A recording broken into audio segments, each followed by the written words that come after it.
asalaamaaleykum comme ni ko président waxee léegi depuis démb à midi tàmbali nañu liggéey bi ci commission nationale de recensement des votes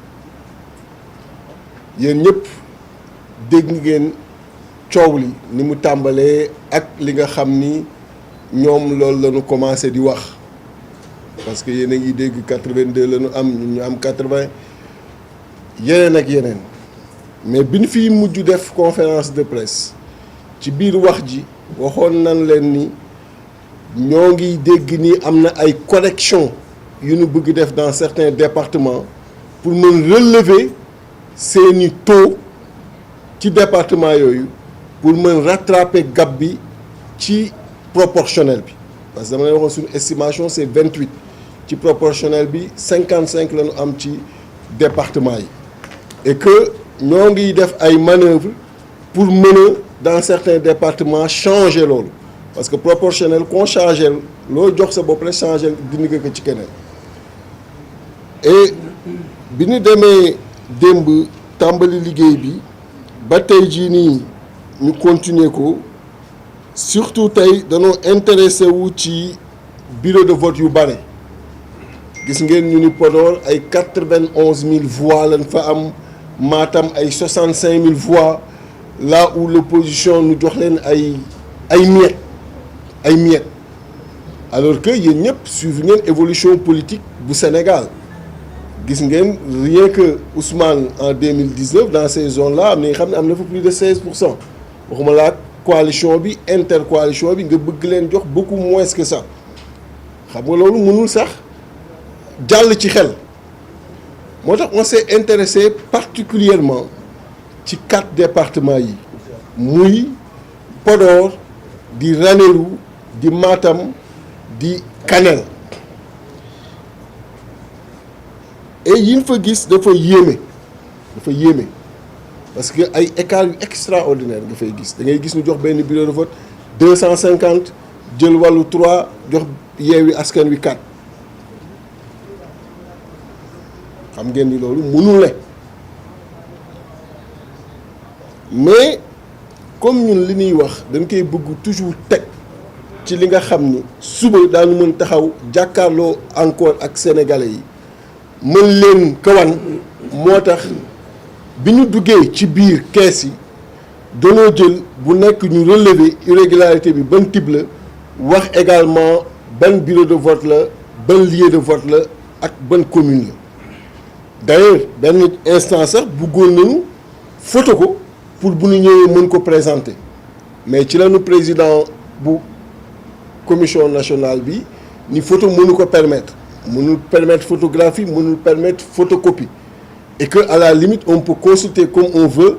def suñuy remarque mais du ko mën a permettre et li ma ko tontu ci loolu mooy ce qu'on est en train de faire amul lu fi confidentiel c'est des documents publics déjà. parce que ay PV la nga xam ni mi ngi ci bureau yi mi ngi ñu taf fépp amul lu fi confidentiel et que tey jii nii comme on est en travaux pour la régularité et la transparence des élections war nañu mën permettre yi ñu gis Sénégalais yi gisandoo ko ak ñun à travers des photocopies ou des photographies bu ko defee ñu mën ko wane et y a rien qui doit être caché à ce niveau-là et que bu fekkee ni il maintient sa décision à côté de sa décision qui partira au Conseil constitutionnel qu'il mette mon observation qui est qu'on est contre sa décision et que loolu aussi na dem au niveau du Conseil constitutionnel parce que ça n'a pas de sens même si il faut lui avouer sa disponibilité parce qu'il nous a laissé comme la loi le permet ñu fouiller comme on veut ce qu'on va continuer à faire parce que avec li ñu def comme échantillonnage ak temps bi doyul pour mën a dugg ci yëpp liñ ci jot a gis yóbbee nañ ñu jàpp ni fi mu toll nii moom mënul sax proclamer il faut ñu demander dès demain pour que carton yëpp ñu ubbi ko dans ces 4 départements PV par PV de bureau de vote ñu xool ko bu ko defee irrégularité bu mu mën a doon en profondeur ñu mën ko génne pour ensemble mën a arrêter ce qu'il faut comme décision concernant yooyu nga xam ni moom la ñu gis. à titre d'exemple boo jëlee lu mel ne département de Kanel commune de Bokiladji lieu de vote Bambagal bureau de vote numéro 1 muy bureau de vote yi nga xam ni wax naa leen chiffres yi nga fay gis da ngay gis ni des fois du sax am signature benn coalition yi amul benn signature administration bi leen nga fay gis le président du bureau son secrétaire son assesseur le secrétaire représentant coalition yi amul benn signature kooku di benn catégorie après dinaa leen liiral yëpp. Deuxième catégorie bi gën a grave mooy ay bureau de vote yi nga xam ni amul sax signature administration bi amul signature représentant wu coalition yi c'est-à-dire que PV la bi nga xam ni mi ngi ci biir enveloppe bi sans aucune signature aucune même l'administration inadmissible c'est-à-dire que mën na doon PV bi nga xam ni fii Léo moo ko def dugal ko ci biir enveloppe bi jox ko mu dem au niveau de la commission nationale de recensement des votes c'est ça que ça signifie mën na jóge ci n'importe qui parce que amul benn signature amul signature administration amul signature représentant des coalitions irrégularité boobu aussi ñu noté ko mais loolu bu baree ci ay département war a mën a impacter considérablement ci résultat département bi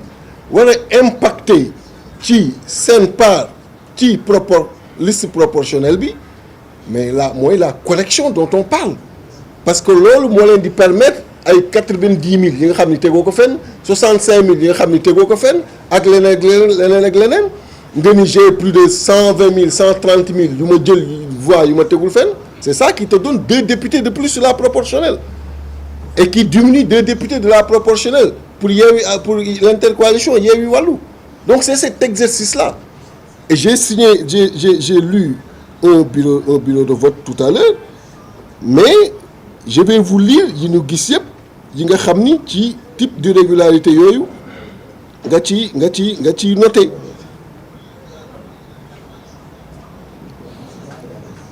boo ñëwee ci Alana bureau de vote 1 département de Kanel commune de Aroué lieu de vote Ndiottou tu as la même chose boo ñëwee ci Doudé Bagué bureau de vote numéro 1 tu as ces irrégularités boo ñëwee ci commune de Aroué lieu de vote Lougoubal bureau de vote numéro 1 tu as également ces types d'irrégularités nga ñëw ci si on prend Podor commune de Walalde lieu de vote Walalde bureau de vote numéro 6 tu as ces irrégularités nga ñëw ci école Walalde toujours bureau de vote numéro 5 école Walalde 2 tu as ces irrégularités nga ñëw ci bureau de vote numéro 4 toujours dans cette même école tu as ces irrégularités nga ñëw ci bureau de vote numéro 3 tu as ces irrégularités avec des écarts qui peuvent aller jusqu'à 399 voix vous imaginez un peu nga ñëw ci commune de Mbole Birane lieu de vote Galoya Peul bureau de vote numéro 2 tu as également des irrégularités nga ñëw ci bureau de vote numéro 3 dans le même lieu de vote tu as également ces irrégularités bureau de vote numéro 2 tu as également ces irrégularités ainsi de suite le bureau de vote numéro 8 de la commune de Galoya Toucouleur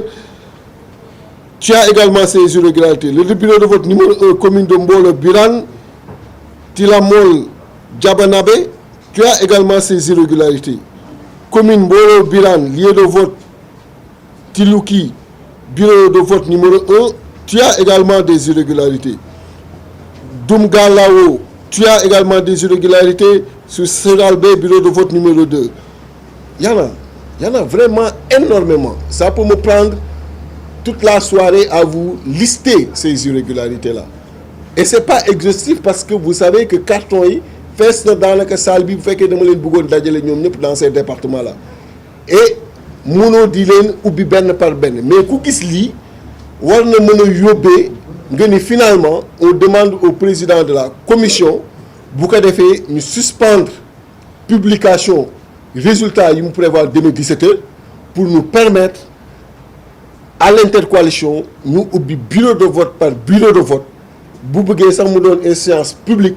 bu ko defee sénégalais yi mën a xam li xew ci zone yooyu notez avec nous ces irrégularités qui sont inadmissibles